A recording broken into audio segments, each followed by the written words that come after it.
Welcome to AI Tools for Creators.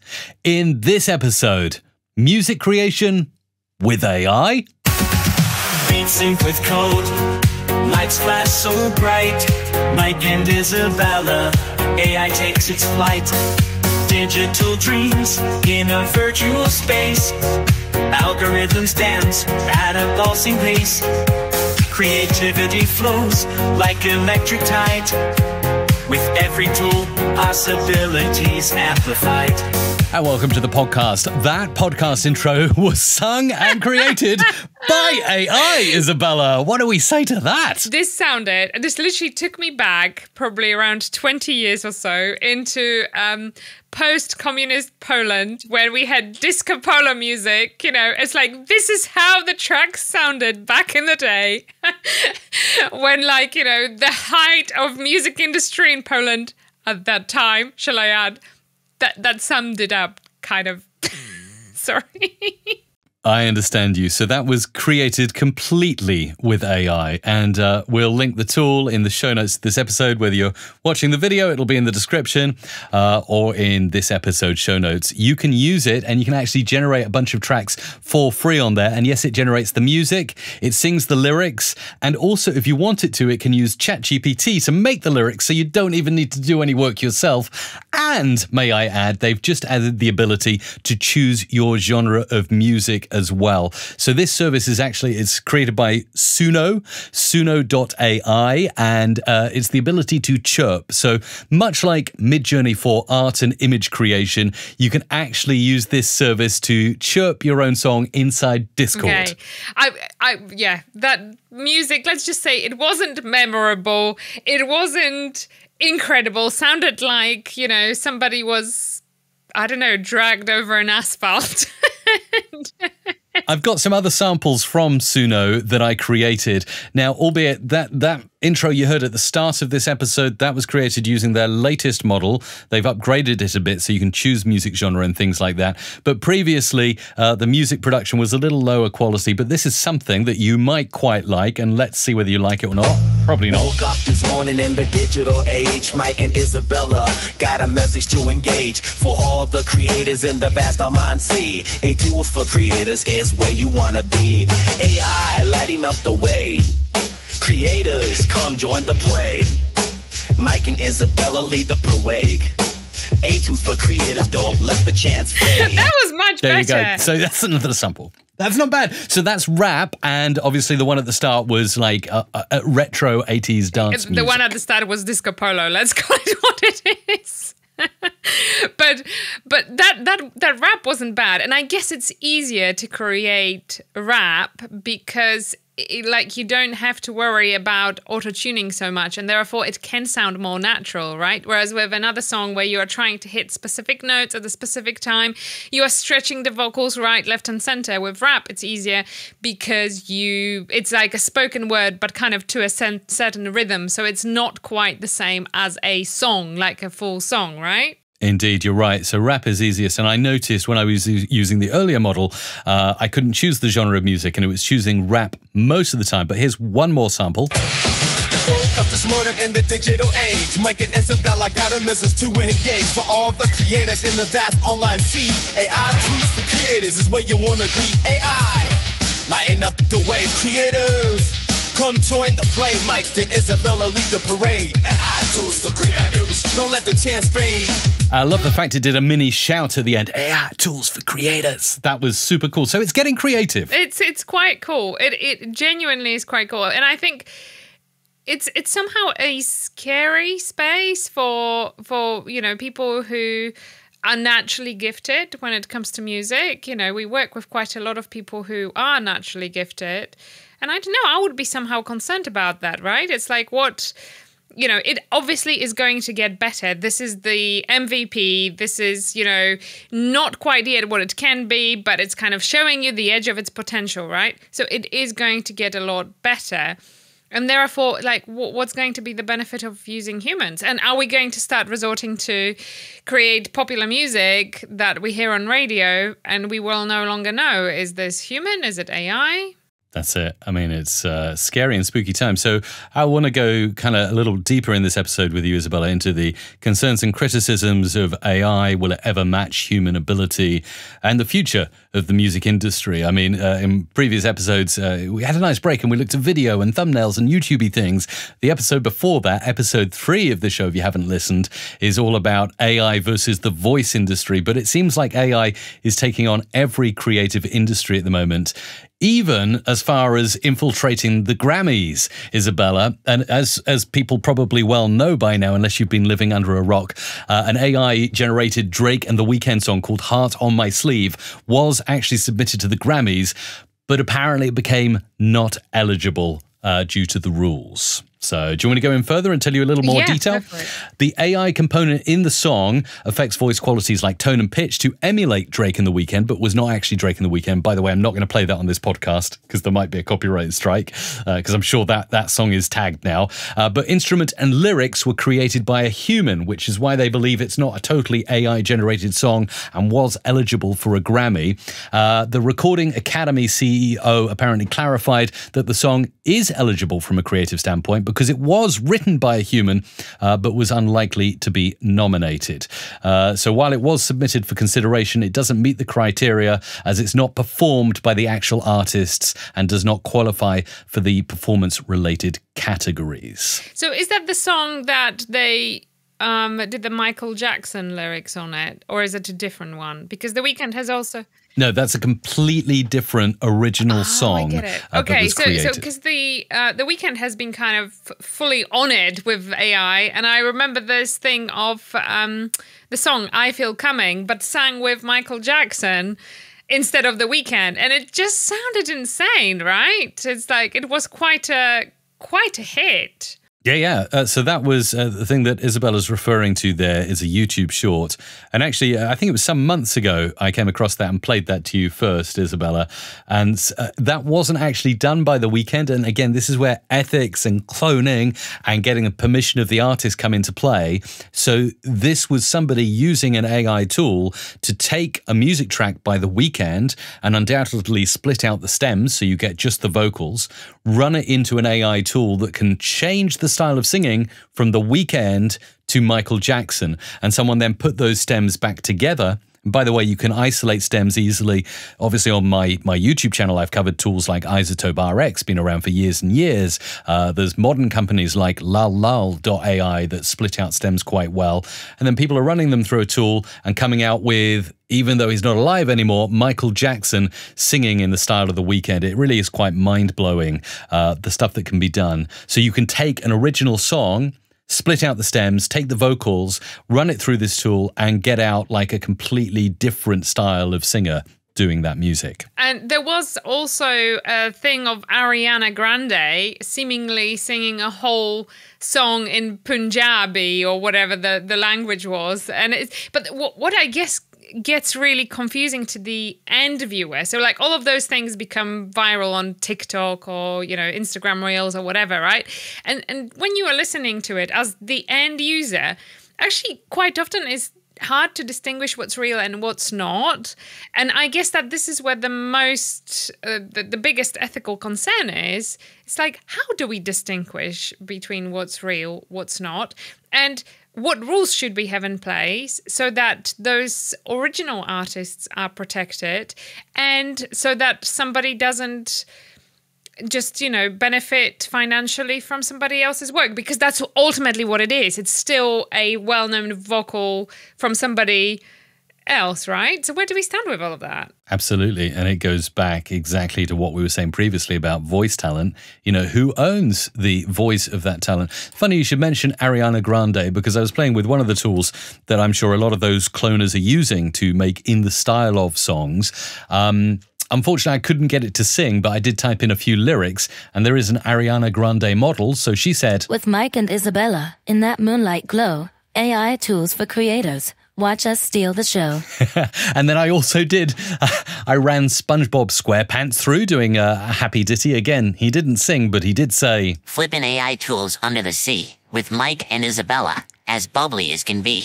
And I also thought, just for fun, for giggles, I would try the Michael Jackson clone. I'm interested in your opinion on this, Isabella. Mike and Isabella Groove, AI tools making creators move. Now, what I've found with this tool is that if you type in text, it will speak the text, but you can also pop in audio files and video files.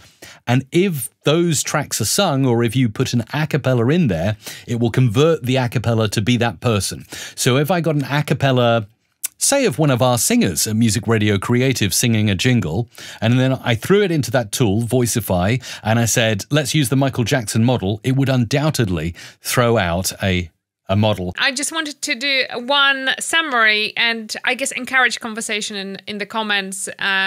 Whether you are watching us on YouTube or listening, do let us know your thoughts on ethical side of things, of that kind of generation of music using popular voices, like where do you think this should go? Should this be allowed? Should it be regulated? If so, how should it be regulated? In fact, I think quite a lot of musicians are calling for a widespread regulation of AI in the industry.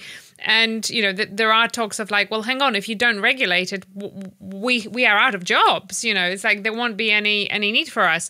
But then there is also a question of like, could AI come up with unique vocals that, haven't been heard before and become well-known because of that? Because at the moment, all the success stories we hear are based on already existing well-known voice, right? So this is different.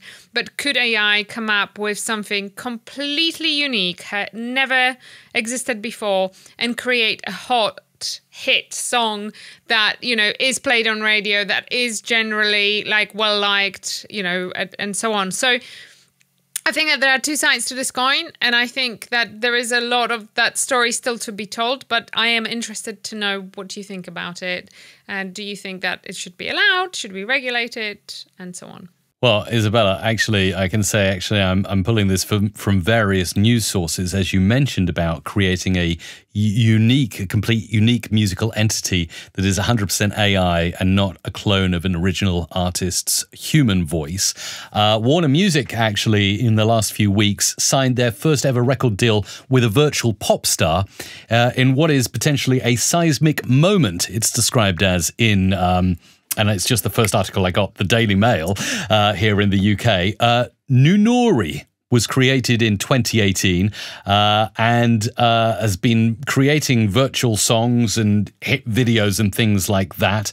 But yes, apparently Nunori has been signed by a music label. So what does that mean for the future of music, that a virtual 100% computer-generated star has been signed to a bricks and mortar music label? Do you know the future of artists is going to be, instead of you performing, you are going to create a digital version of performance and you are going to sell it as if it was you, right? So I think that this is just the beginning of that. But say if you have a really good musical knowledge, now that alone will no longer be enough. You will have to also have really deep programming knowledge and the AI, whatever it's called, like the, deep learning machines, I guess. So you will need to have a really good understanding of that, a really good understanding of music, and try to combine the two together to create something unique that could be bought out by a record label, right? Or there will be partnerships where it's like, well, I've got this awesome musical skill. Well, I've got this awesome AI deep learning machine knowledge. Ooh, let's talk together. This is where it's coming, I think. Absolutely. And at this stage, Isabella, I think we should get the opinion of an expert. Let me say an AI expert in this episode. And I want to disclaim this and everything else in this podcast. Everything musical and audio generated, apart from my voice and Isabella's voice, I can guarantee you, is AI generated. We're not AI generated, but everything else on this show is AI generated, and it's fake and it's just for laughs. So don't take anything that I'm playing seriously. But I used another tool called Momento AI to chat with Billie Eilish to get her opinion on AI in the music industry. Now, obviously, these are not Billie Eilish's real views. This was 100% AI generated. But I just invited her, the AI version of her, onto the podcast and said, hey, Billie, welcome to the AI Tools for Creators podcast. What are your thoughts on concerns that AI might dilute the human touch and creativity in the music industry? Well, as an artist, I love that I can help bring more people into music, but yeah, there's a fear of losing that personal touch if there's something so cool about human flaws and everything, and that includes music. So it's important to strike a balance, use AI, but don't forget the human element. That's how I see it. Thanks, Billie. And how would you feel if AI was able to perfectly clone your voice for singing purposes? That'd be pretty weird. Not gonna lie, but as long as it's not pretending to be me, and it's clearly labeled as AI, I guess I could live with it. I just think it's important that there's transparency with listeners. And hey, no, I can capture my soul and the emotions in my songs. That's uniquely human stuff, you know? Grateful for you coming on the show, Billie. Big shout out to Mike and Isabella.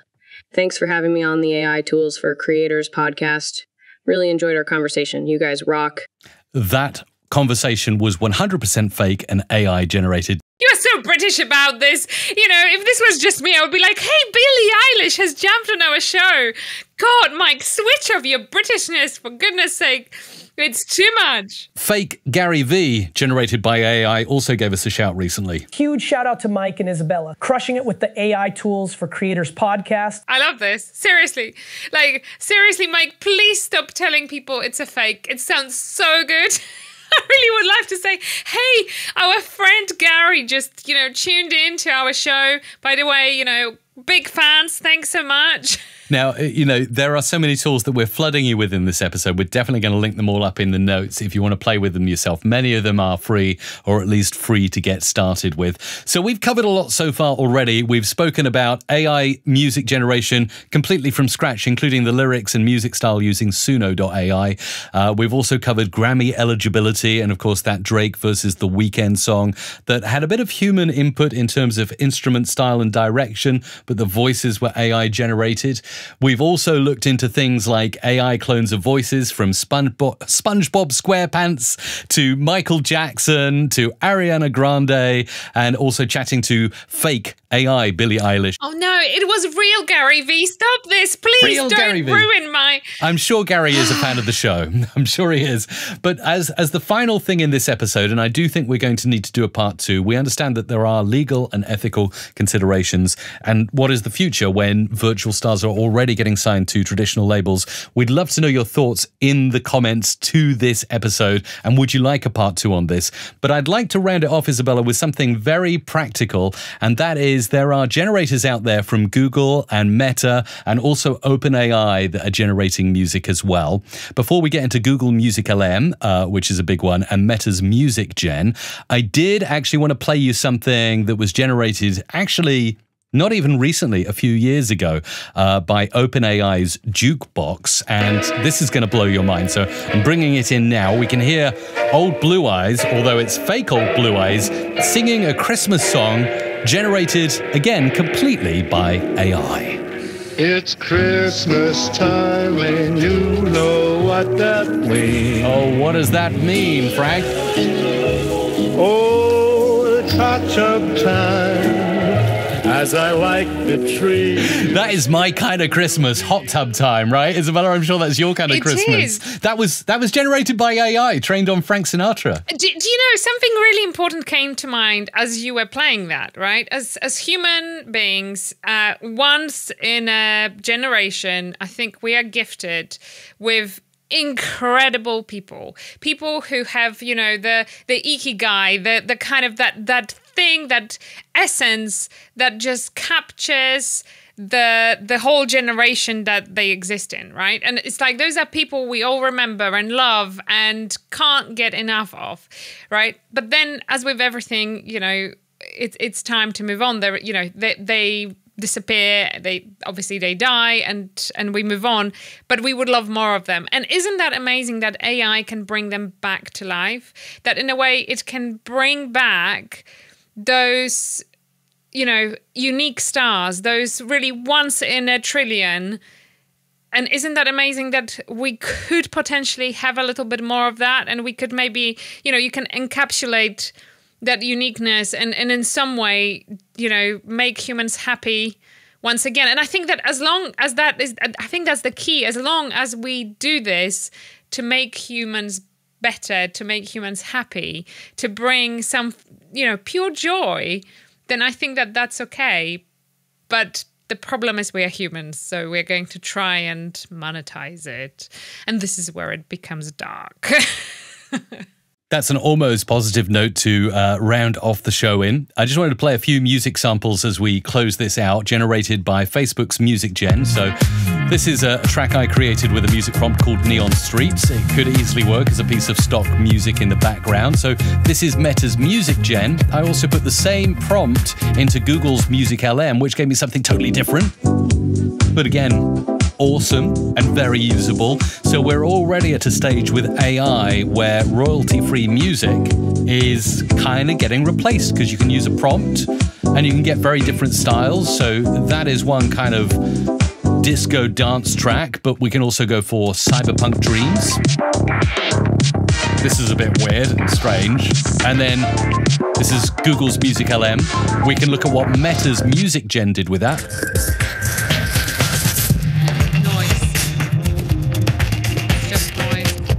And we can go for something completely different like Dew at Dawn, which is my AI track generated by Meta's Music Gen.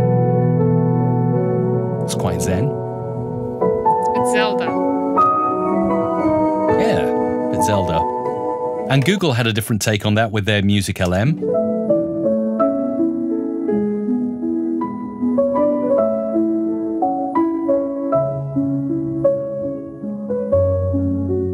And these tools are available. MusicLM, I believe, is still you have to apply for it, beta access. But Facebook's Music Gen is available right now on Hugging Face. There is a space there you can go and prompt it and experiment with it.